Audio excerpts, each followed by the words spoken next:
Hi YouTube, my name's Drew and you're watching Drawing with Drew.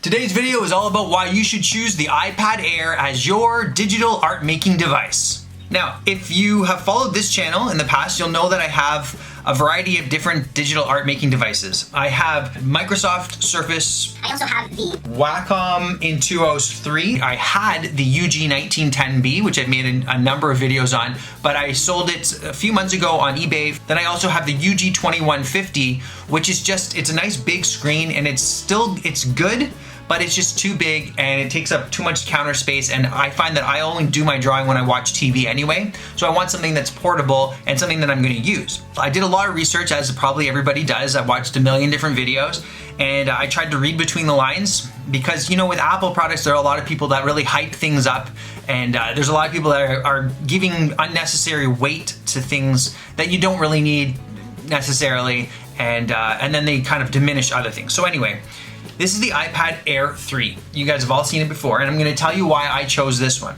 First of all, my first consideration, I guess, was the price. I wasn't about to spend $1,000 plus on the newest, latest iPad that has the nice no bezel and all that kind of thing, because I just didn't feel like the price was worth it compared to what you could get at a much more reasonable price. I bought a refurbished model, which, by the way, is still, you know, it comes brand new essentially. They replaced the entire like shell of it and the brand new battery with it.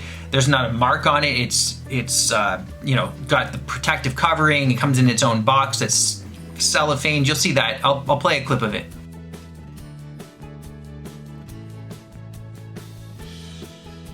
You need this and this in order for your digital art experience to be any decent. The fact that it is thinner than the other models means that when you're drawing and you're resting your hand on the side of it, there's less of a distance between the pad and the table. So you get more of an experience as if you're drawing right on the table. So that I liked. And although this is an older model and still has the upper bezels, I kind of like that, because I like that I can put my thumbs on there. I know that that's the spot where I'm going to be reading it with, or I'm holding it at the bottom. The new ones, you know, you're putting your fingers on everything, and I guess that's okay too, but then you get more fingerprints on it. So the bezels, in my opinion, are not a negative. The headphone jack, in my opinion, is great. I don't want to have to spend $1 million more in order to get headphones if I'm listening to music while I'm drawing. The speakers are more than suffice for what I need it for. I'm not listening to like surround sound stuff on this thing.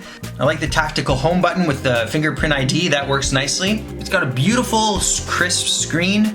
And it has the laminated screen, which means you won't be suffering from parallax when you're drawing, which means that, you know, when you have that little bit of a layer of glass in between it, then you might have there's a bit of a gap. You don't notice that with this device. The biggest downfall, I guess, with this device is the fact that it doesn't have the 120 hertz refresh rate, which a lot of people are saying is like, oh, the end of the world, and it's not quite as buttery smooth, but it's fine. It's 100% fine. You won't notice it, especially if you haven't used it. I've never used the 120 hertz, so I don't notice it. I would highly recommend the Procreate app for this device, as many artists would. It's very intuitive and it's easy to use. I'm gonna make a square one here for Instagram. And let me just show you a little bit here. I mean, you've seen this probably online already, but just the speed of which you're drawing is just incredible. I don't have a screen protector on here yet. I'm gonna be adding one of those shortly.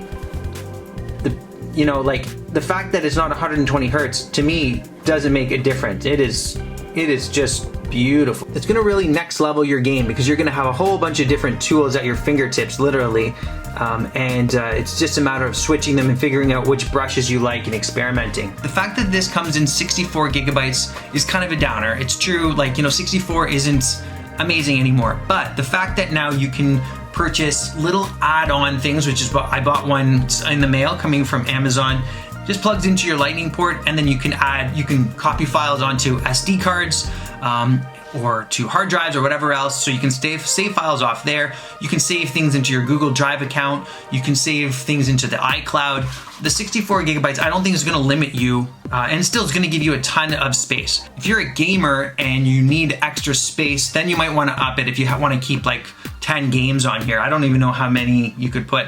But in terms of just using it for art, maybe some, you know, planning and all that kind of stuff, it's gonna do everything you need. In my following videos, I'm gonna be using my iPad Air 3 to draw a whole bunch of different things for you guys so you can see and experience what it's like to draw on here. And although I'm not sponsored by Apple, I would give it a thumbs up. It's intuitive, it's easy to use, it's the device you need. Don't spend $1 million if you don't have it and you really don't need it. Well, I hope you found this video useful. If you did, please give me a thumbs up. I always appreciate it. And I'll see you in the next video.